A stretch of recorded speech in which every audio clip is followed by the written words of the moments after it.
عید الاضحیٰ کا دوسرا دن تھا۔ ایک شخص مسلسل 2 سالوں سے نابینا تھا، یعنی اس کی آنکھ میں روشنی نہیں تھی، وہ دیکھنے سے معذور تھا۔ السلام علیکم ورحمۃ اللہ وبرکاتہ۔ عید الاضحیٰ کے دوسرے دن ایک ایسا واقعہ پیش آیا، یقیناً حیران کر دینے والی بات ہے۔ آپ حیران بھی ہوں گے اور اس خبر کو جاننے کے بعد میں آپ کا دل باغ باغ بھی ہو جائے گا۔ یہ خبر ہے ان لوگوں کے لیے جو اللہ تبارک و تعالیٰ کے اوپر دل سے بھروسہ کرتے ہیں، اللہ تبارک و تعالیٰ کے اوپر یقین کرتے ہیں۔ یہ بات حق ہے کہ جو لوگ اللہ تبارک و تعالیٰ کے اوپر بھروسہ کرتے ہیں، اللہ تبارک و تعالیٰ کے اوپر توکل کرتے ہیں، تو اللہ تبارک و تعالیٰ ایسے لوگوں کو اپنی بارگاہ سے خالی ہاتھ نہیں بھیجتا ہے۔ یہ واقعہ جو آپ کے سامنے پیش کرنے والا ہوں، یہ واقعہ الجزائر کے ریاست کا ہے۔ عید الاضحیٰ کا دوسرا دن تھا۔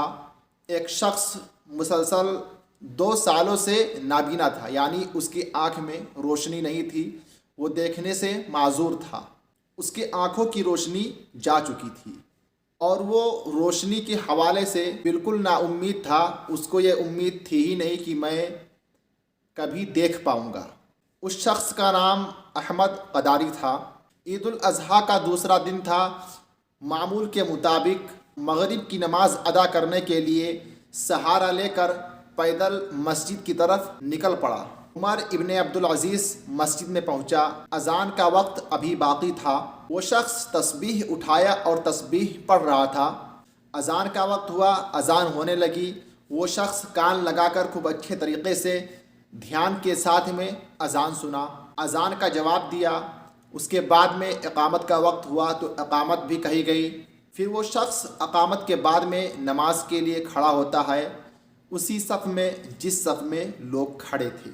صف بندی کے دوران اس کی زبان سے ایک دعا نکلی کہ اے اللہ مجھے میری بینائی لوٹا دے، یعنی میرے آنکھوں کی روشنی واپس کر دے، میری آنکھوں کو روشنی عطا کر دے۔ بس یہ دعا کیا۔ امام صاحب نے تکبیر کہی۔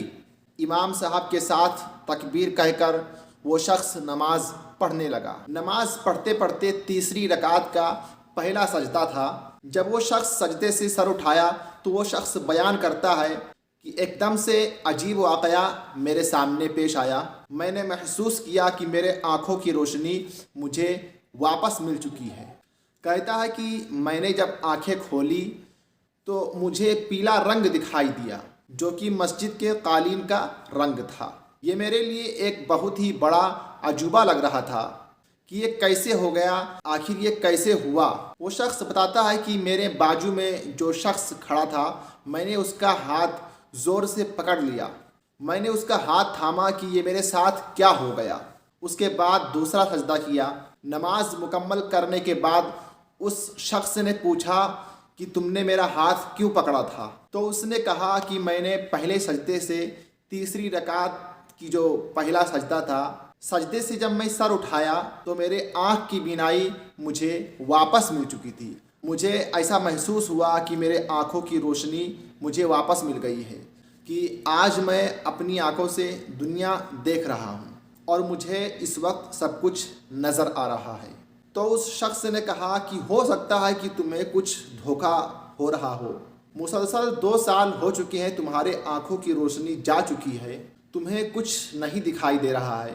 تو اس بندے نے محسوس کرایا کہ نہیں، اب میرے آنکھوں کی روشنی مجھے واپس مل چکی ہے۔ اس کے آنکھوں کی بینائی اسے لوٹا دی گئی ہے۔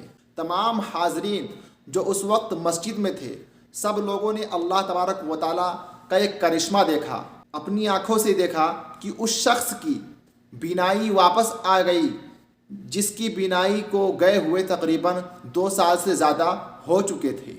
پھر وہ شخص امام صاحب کے پاس جاتا ہے، ملاقات کرتا ہے امام صاحب سے، اور پھر وہ شخص امام صاحب کو اپنا پورا واقعہ بیان کرتا ہے۔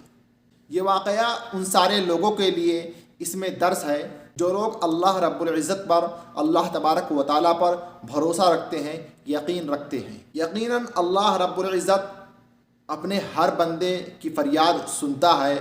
یہ الگ بات ہے کہ کبھی مانگنے کے ساتھ فوراً مل جاتا ہے اور کبھی اس کے حق میں بہتر نہیں ہوتا ہے، اس لیے اللہ تبارک و تعالیٰ اس کو بعد میں عطا کرتا ہے۔ یقیناً یہ بات ایک حیران کر دینے والی ہے کہ آنکھوں کی روشنی جس کی گارنٹی دنیا میں کوئی ڈاکٹر نہیں لے سکتا ہے، ہر ڈاکٹر کہے گا کہ یہ ڈراپ ڈالو، یہ دوا کھاؤ، وہ دوا کھاؤ، لیکن اگر اس ڈاکٹر سے پوچھو گے کہ ڈاکٹر صاحب میرے آنکھ کی روشنی کیا واپس آ جائے گی، جو میری آنکھ کمزور ہو گئی ہے کیا میری آنکھ صحیح ہو جائے گی، تو یہ ڈاکٹر یہی کہے گا کہ بھائی ہم اس کی ذمہ داری نہیں لے سکتے ہیں، اس کا علاج نہیں ہے۔ لیکن ایک لا علاج بیماری جس کا کوئی علاج نہیں ہے، اللہ تبارک و تعالیٰ اس کو ختم کر دیتا ہے۔ جو شخص 2 سال سے مسلسل نہیں دیکھا، اللہ تبارک و تعالیٰ نے اس کے آنکھ کو واپس کر کے اس کے اوپر اتنا بڑا احسان کر دیا اللہ تبارک و تعالیٰ نے کہ زندگی بھر اگر وہ شخص اللہ تبارک و تعالیٰ کی بارگاہ میں سجدے کی حالت میں رہے تب بھی وہ شکرانہ اللہ تبارک و تعالیٰ کا نہیں ادا کر سکتا ہے۔ اس ویڈیو پہ آپ کی کیا رائے ہے؟ کمنٹ کر کے ضرور بتائیے گا۔ اگر آپ میرے اس چینل پر نئے ہیں تو ہمارے چینل کو سبسکرائب کیجئے اور بیل آئیکن بھی پریس کر دیجئے تاکہ ہماری ویڈیو آپ کو آسانی کے ساتھ میں مل سکے۔ ملتے ہیں ایک بہترین ویڈیو کے ساتھ میں، تب تک کے لیے اپنا خوب ڈھیر سارا خیال رکھیے گا۔ اللہ تبارک و تعالیٰ آپ حضرات کو صحت و تندرستی عطا فرمائے، اپنے حفظ و امان میں رکھے۔ السلام علیکم ورحمۃ اللہ وبرکاتہ۔